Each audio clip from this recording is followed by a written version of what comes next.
Hey YouTube, welcome to part two of Fun with Fives. All right. So in the second part, we're going to play fives as triplets, specifically eighth note triplets and 16th note triplets. Okay. We're still going to be using the same sticking right, left, right, left, left, right, left, right, left, left. And we'll still be using the same orchestrations and such that we did in part one. Okay. So I'm not necessarily going to go over a lot of that.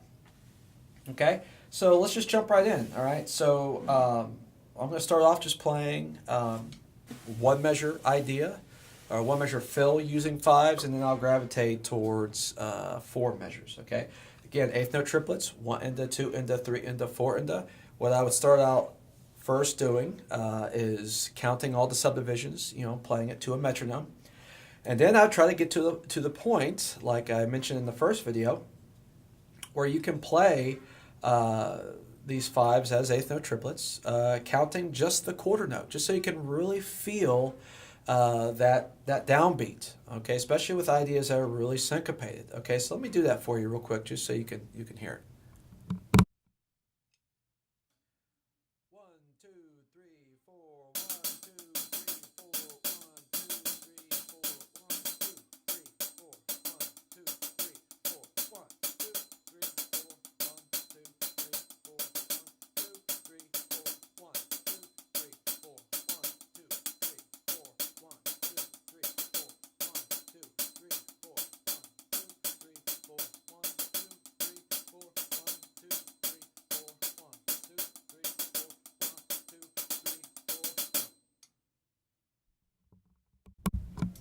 Okay, so there you go. So that's a great exercise to do again with anything. Okay, so I encourage you to try that. It definitely is pretty tough. I had some trouble with that, to say the least. Okay, so I'll start off doing this again for one measure as a one measure idea, and then I'll gravitate towards four measures. Okay, and I'll use a lot of the same orchestrations I did in part one. All right, let's try that.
Okay, so there you go, as eighth note triplets. So I did just, try to do a lot of the same orchestrations I did in the first part. I used some bass drum substitution as well, which is really cool. And there you go, okay? For me, between 16th notes, eighth note triplets, and then 16th note triplets that we're getting ready to do, the eighth note triplets feel the easiest to me, I guess, as far as, well, I shouldn't say easy, but they feel the least odd sounding to me. Um, I don't know if it feels the same way to you. But yeah, I'm not really sure why. But yeah, it feels the least strange, I guess. I don't know. Okay, so let's move to 16th note triplets. Now, there's not really a huge difference here. Okay, with a measure of 16th note triplets using these fives, you'll play twice as many fives, and they'll be twice as fast. Okay, so again, 16th note triplets: one to the lead, and the lead, two to the lead, and the lead, three to the lead, and the lead, four to the lead, and the lead, six per beat. Okay, that's how I count them, by the way, but you count them however you see fit. And again, I'd maybe do the same exercise again, where you just place the fives as 16th note triplets, counting just the quarter note. Okay, and I'll play that real quick, just so you can hear it. All right, let's check it out. And two, three, four. 1, 2, 3, 4. 1, 2, 3, 4. 1, 2, 3, 4.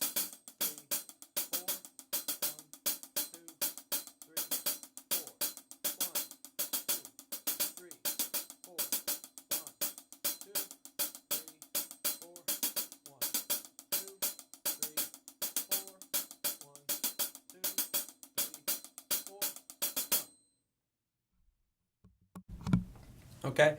Now, I would say, as far as trying to feel the quarter note, I would say the 16th note triplets probably are harder. Okay. So I would, when you get into these, I would probably, definitely maybe start slower than you might think you need to.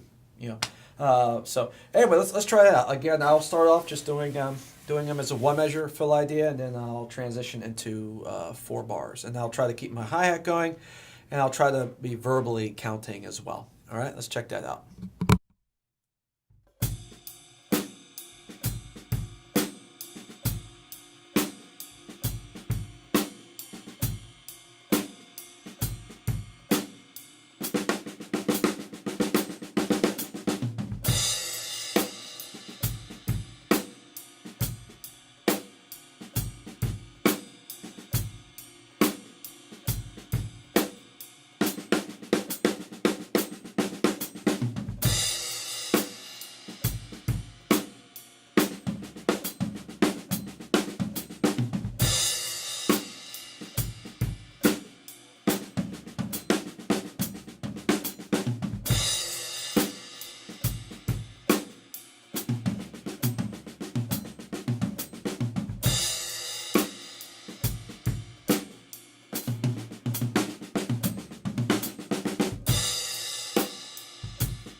Okay, guys, there you go. As 16th note triplets. Okay, so I definitely would play that slower. Okay, and honestly, since that is very syncopated sounding, I definitely have used this in musical situations, but definitely at slower tempos where you can really hear the five. I find that once you start kind of getting into moderate fasts, somewhere around there, that you could still do it, but it's I don't know. It's the definition of the five, unless it's like dead on, starts to you start to not really hear it as well. I find, but anyway, there you go. Okay, so that's going to wrap up part two, using fives as triplets. So I hope you enjoyed it. I hope this was helpful. Okay, and stay tuned. I am doing one more part, and part three is actually going to have a specific idea that I really like to play. That's going to be that I'm going to feature, and using it as some of these using it with some of these various rhythms. Okay, so stay tuned for that, and we'll see you guys next time. Okay, I appreciate it. Hope you guys got something out of it. All right, see ya.